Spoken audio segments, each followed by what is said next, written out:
Hey guys, here's the directions for the self-reflection. This is the first assignment in Who Am I? So basically, what you're doing is you're taking a minute just to reflect on who you are.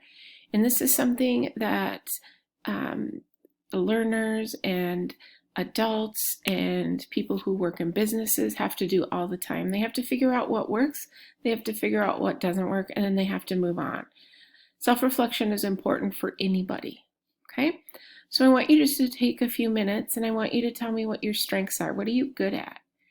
I want to know what's difficult for you, what's hard for you, what do you struggle with? I want you to know what do you need to do in order to overcome these difficulties, okay? And then I want to know what your dreams are. What do you want to be? What do you want to do? Who do you want to be? Okay? And down here is what you need to do to achieve those dreams. Okay, so after you've taken a minute and jotted down a few notes, a few ideas, I want you to come down here and I want you to write a paragraph, not a sentence, a paragraph.